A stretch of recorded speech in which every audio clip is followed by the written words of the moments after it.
The Assembly will now hear an address by His Excellency Denis Sassou Nguesso, the President of the Republic of Congo. I request protocol to escort His Excellency.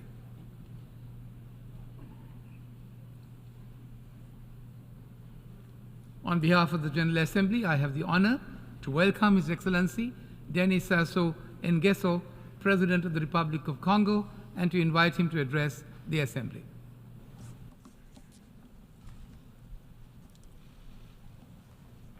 Monsieur le Président, Distinguished President of the General Assembly, distinguished heads of state and government, Secretary General of the United Nations, ladies and gentlemen. Like most preceding speakers, I would also like to express my fraternal compassion and solidarity with the peoples of Morocco and Libya, who have been so hard hit recently by natural disasters with unthinkable consequences. A few weeks ago, I received the report of a mission that I had sent to Libya as part of the African Union mission of peace and reconciliation, which I have headed for almost 6 years. The report from this mission is a testament to the courage and resilience of the Libyan people, who are weary of living divided. A people that is fighting to banish the demons of the country's partition, to return to the path of truth, reconciliation, and peace. A people determined to walk the path of recovery and to regain prosperity. This is a people, a brave and courageous people that have given so much to Africa. It is to them that I express my sincere condolences. Mr. President, ladies and gentlemen, the theme of our general debate clearly reflects our common will to change the world in a qualitative manner. Thus was the noble philosophy and the aim of the 17 Sustainable Development Goals of the UN 2030 Agenda to ensure peace, security, and prosperity for all the peoples of the world.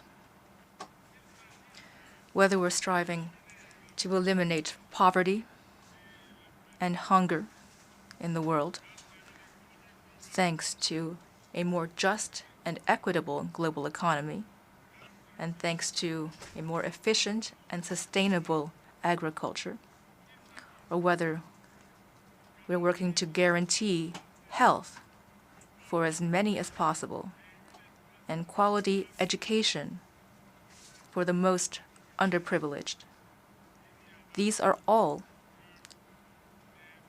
absolute priorities, as are, inter alia,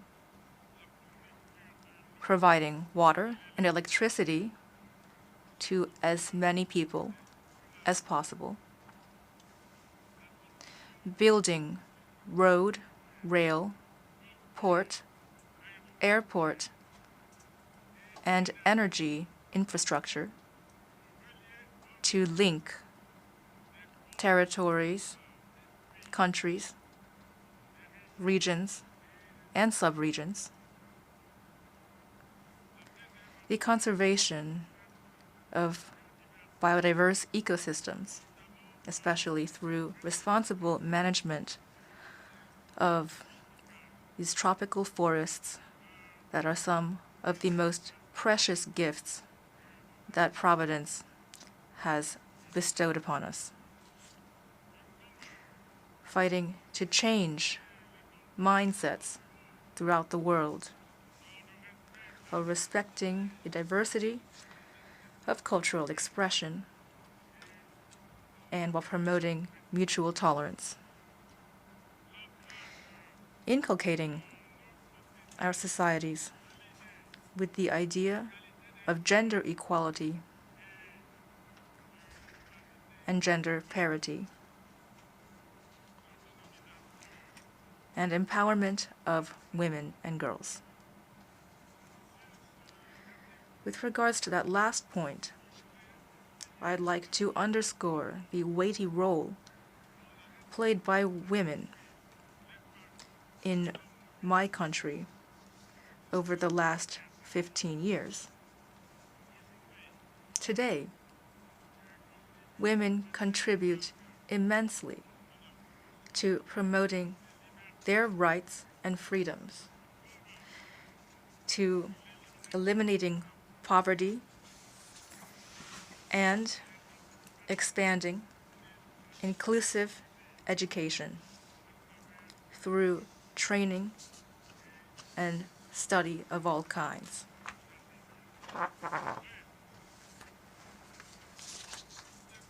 To sum up, all of these priorities that I have just listed call upon all of us to have a heightened sense of duty and responsibility, as well as openness toward the virtues of dialogue, a strong spirit of solidarity, patience, and resilience. The well-being of the nations of the world, I believe, hinge largely upon this change and this choice. Mr. President, ladies and gentlemen, today, the climate is the most pressing of all emergencies. This emergency strikes at the heart of life in all of its diversity. It jeopardizes our existence in all of its complexity. The inexorable rise of sea levels that jeopardizes island countries, rampant desertification that nothing seems to be able to stop, suffocating heat waves that take the lives of so many elderly people, frequent flooding, and sudden mudslides that cause the damage that we've seen recently. These are all dangerous and devastating phenomena that have shocked even the skeptics among us. And that is why, shouldering my responsibility as president of the Climate Commission of the Congo Basin, I launched, during the COP27 in Egypt, an initiative called the Global Reforestation Decade for greater biodiversity and for denser vegetation cover for the benefit of humanity. In the same spirit, my country, the Republic of Congo, has committed to hosting in October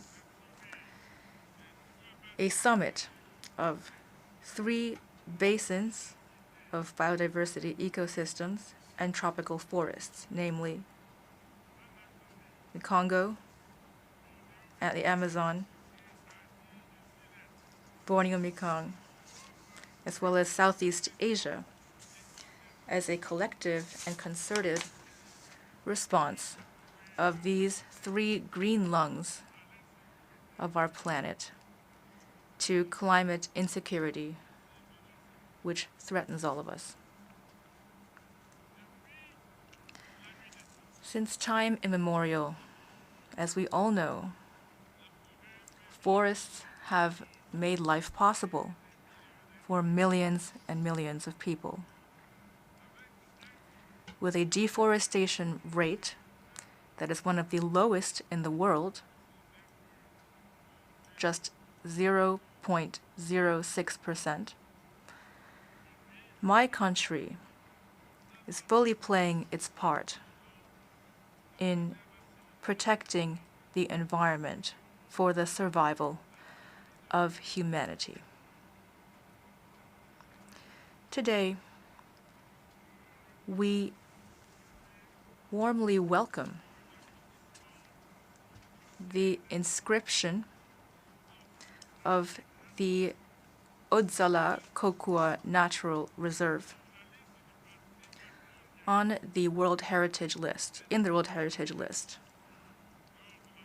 This took place at the 45th session of the UNESCO World Heritage Committee, which was recently held in Riyadh, Saudi Arabia. This is clearly an act of recognition, an act that justly rewards the efforts of my country to preserve this natural treasure of almost 1.2 million hectares, so rich in animal and plant biodiversity in the heart of the Congo Basin. These sacrifices made by riparian communities who have voluntarily given up certain activities that could harm the environment,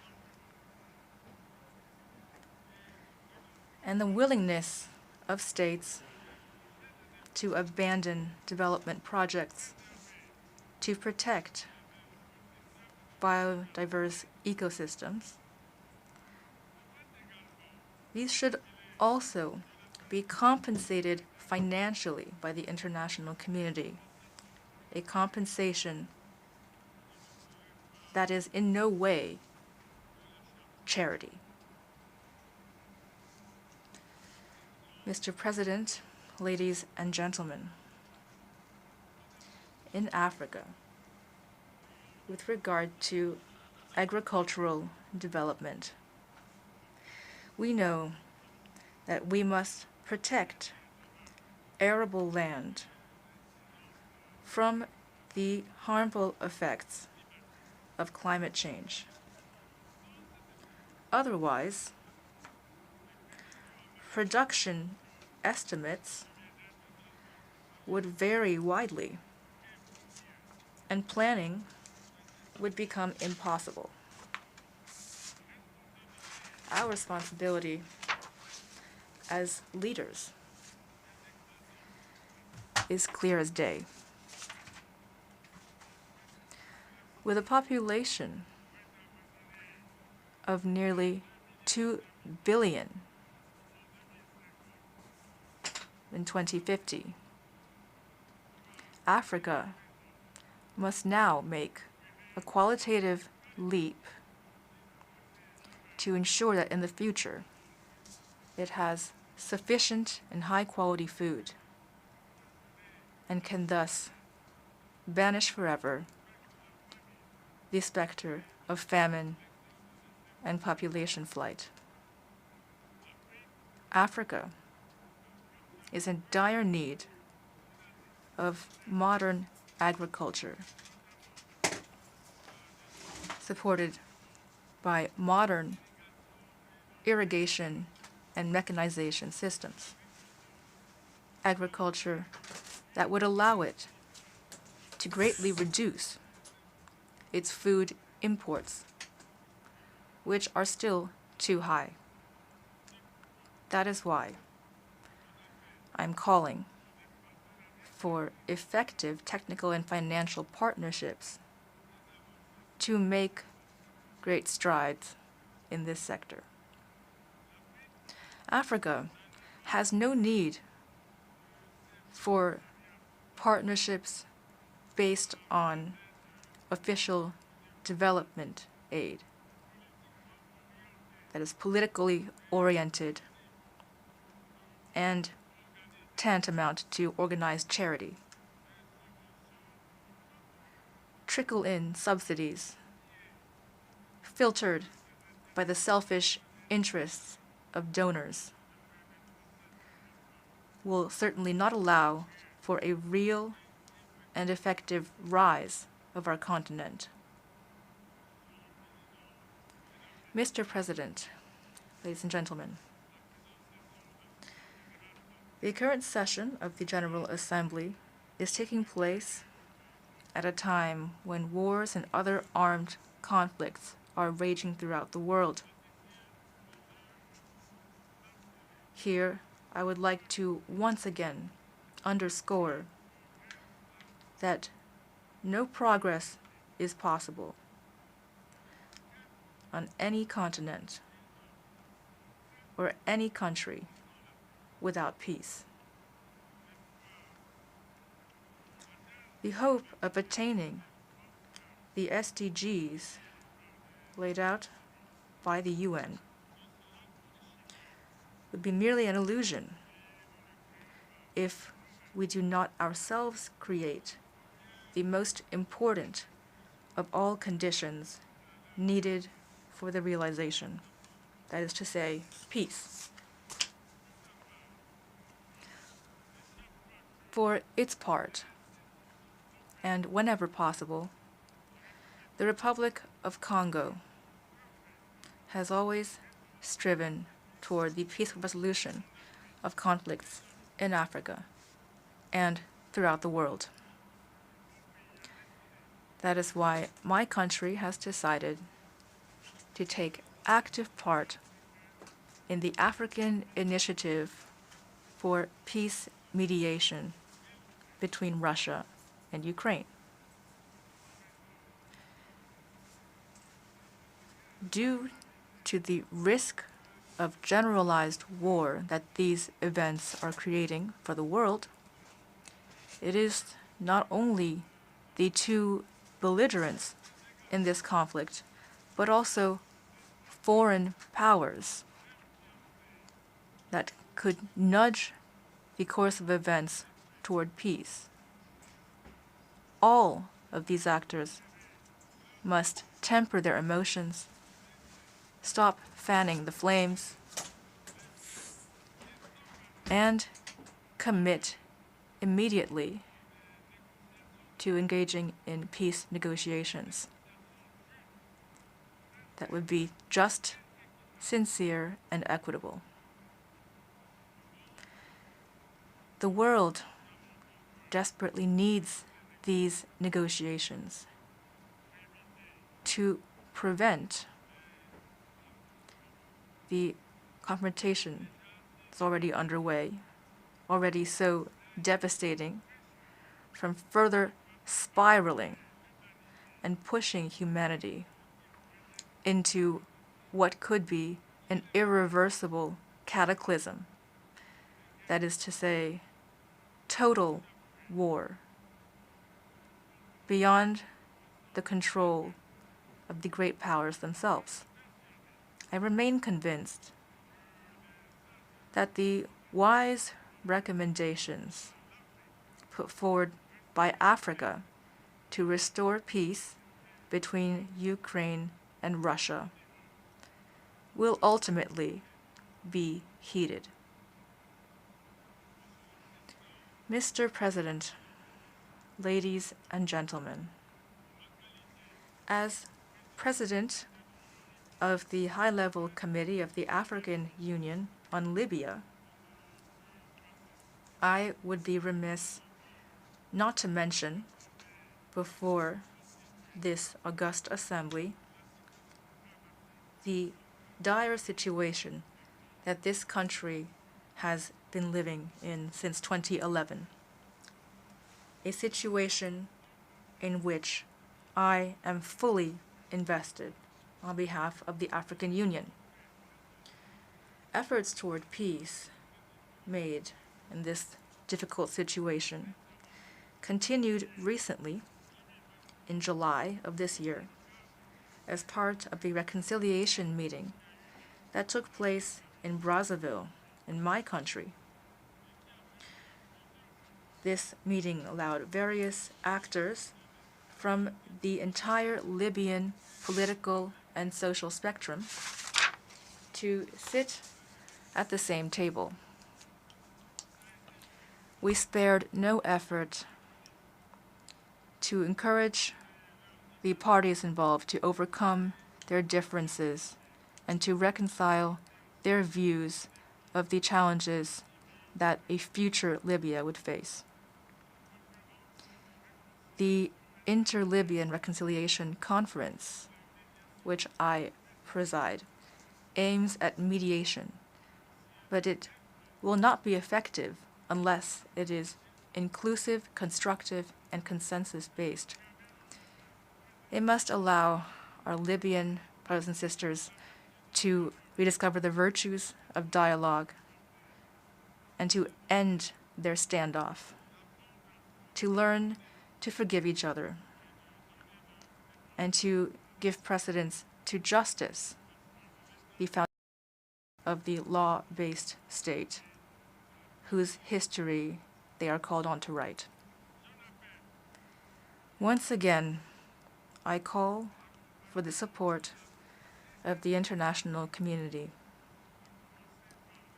beginning with the countries of the sub-region and the organizations that they belong to,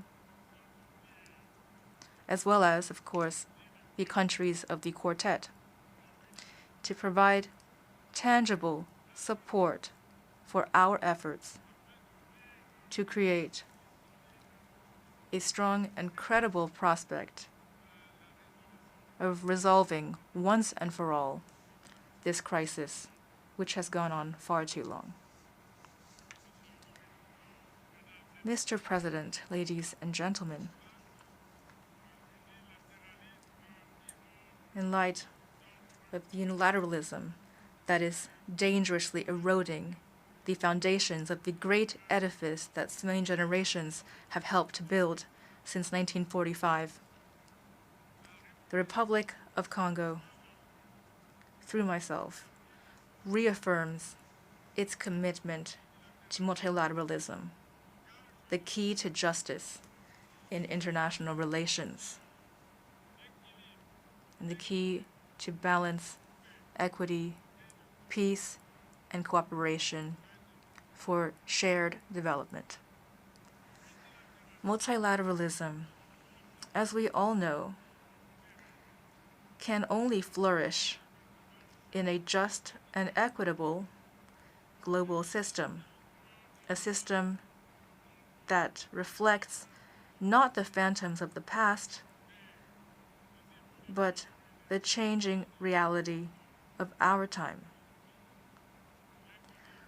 Whence the urgent need to reform its flagship instrument, that is, the Security Council of the UN, in order to guarantee fairer representation of all continents and all peoples of the world. Here, Africa has a common position, a compromise and consensus-based position signed in Eswatini, which my country has staunchly defended for more than a decade. Here and now, I reiterate the African demand, legitimate in every way,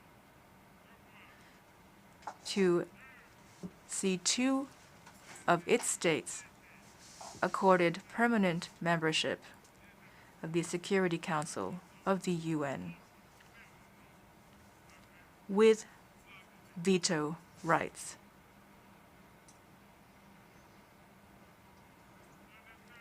this would merely be justice in the face of history. Thank you.